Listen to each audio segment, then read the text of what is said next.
vient de recevoir une bénédiction. Lève-toi, sois éclairé. Lève-toi et sois éclairé. Pour être éclairé, il y a une chose, il faut d'abord se lever. Alléluia. Donc tu fais un geste afin que tu sois éclairé. Et après, qu'est-ce qui se passe? Car ta lumière arrive et la gloire de l'Éternel se lève sur toi. Pour que la gloire de l'Éternel vienne à quelqu'un, il faut que la personne ait l'envie de recevoir la gloire de l'Éternel. Elle ne viendra pas par hasard. Il faut qu'en toi, il y ait cette envie de recevoir. Et alors, cette envie va te permettre de te lever. Et quand tu te lèves, le Seigneur fait son travail. Il t'éclaire, il t'ouvre les yeux et tu ne vois plus le monde de la même manière que le monde regarde. Alléluia. Le diable utilise beaucoup de manières aujourd'hui que les gens sont tellement concentrés à ces choses qu'ils ne voient plus la gloire de Dieu. Aujourd'hui, je vais parler plus des ténèbres. Pourquoi on va parler des ténèbres? Parce que les ténèbres, c'est le monde que les gens n'arrivent pas à comprendre. Dans les ténèbres, il y a deux parts. Il y a l'obscurité et il y a les ténèbres.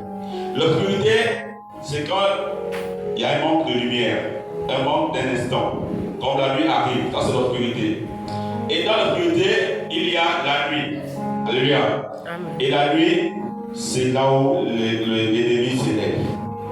Toutes les programmations de la journée se passent la nuit. La nuit ouvre les portails. Alléluia. Il y a des portails célestes qui s'ouvrent la nuit. Et toutes les malédictions, les accidents, tout ce qui se passe en pleine journée se prépare la nuit. Voilà pourquoi un bon enfant de Dieu doit se lever la nuit pour prier. La nuit n'est pas faite seulement pour dormir. Il faut se lever et prier. Pendant que nous dormons, il y a des esprits qui voyagent. Les voyages dans la nuit, les voyages astrales se passent la nuit. Alléluia. Quelqu'un qui sort, qui ne peut pas monter en pleine journée parce que ce n'est pas facile pour lui de se retrouver. Les boussoles célestes s'ouvrent la nuit. Vous voyez bien que même quand Jésus s'est retiré, il ne se retirait pas en pleine journée, il se retirait la nuit. C'est là où il allait recevoir, il rentrait en contact avec le Père dans le ciel. Alléluia. Amen. La nuit, c'est le moment. Si tu veux être un homme d'affaires, une femme d'affaires puissante, c'est la nuit qu'on prépare la journée. Alléluia. Amen. Si tu n'es pas prêt à préparer ta journée la nuit, tu te réveilles. Voilà pourquoi même les gens se réveillent au matin, ils sont tellement fatigués.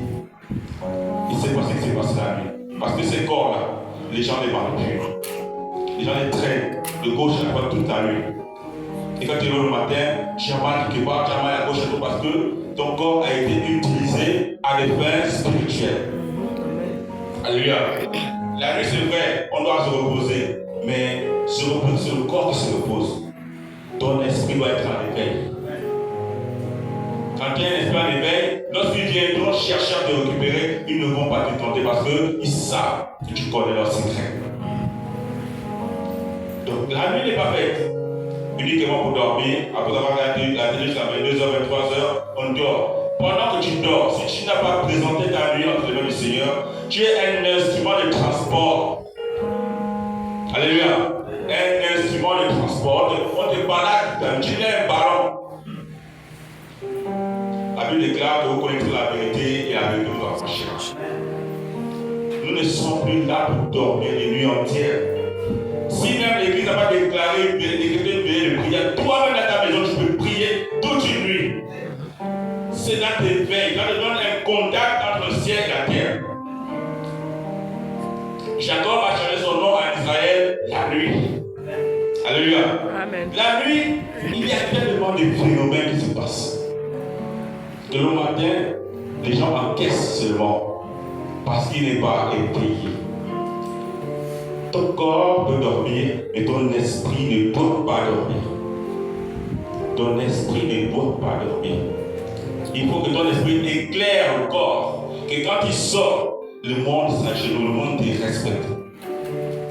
Vous voyez même dans les entreprises, on te respecte parce qu'on connaît qui tu es la nuit. On te voit du moment. Le test de là, c'est dormeur. Le dormeur, quand tu prononces la journée, c'est parce que la nuit, ils sont chez toi, ils vont trouver endormi. Alléluia. Et ces noms-là sortent la nuit. Pour se répéter la journée. Tous les samedis, tous les gens forts, les gens qui aiment fonder les choses dans la terre, ont travaillé de nuit. Parce que la nuit, c'est l'isolement. La nuit, il n'y a pas trop de bruit. La nuit, c'est le moment où il y a tellement de calme. Et c'est la nuit que Dieu opère dans la vie. Tout ce qu'on voit le matin comme des miracles, c'est la nuit qui se passe. Alléluia. Amen. Ne prends pas ta nuit comme un moment de repos. C'est le moment de repos pour ton corps, mais pas pour ton esprit. Ton esprit doit être à l'éveil par la prière, par la louange, par l'adoration, par toutes sortes de supplications. Pour que ton jour s'élève, pour que tu sois éclairé le jour, il faut que ta nuit, tu commences à prophétiser sur ta vie. On n'attend pas qu'un coup de fil vienne pour dire j'ai vu telle chose sur ta vie, mais toi-même, qu'est-ce que tu fais de ta vie? Quand tu es quelqu'un qui parle sur nos vies, sur nos projets, mais nous-mêmes, que faisons-nous pendant la nuit? Il faut que tu te lèves. Lève-toi et sois éclairé, car ta lumière arrive. Le jour est bien qu'une répétition de ce qui a été programmé la nuit.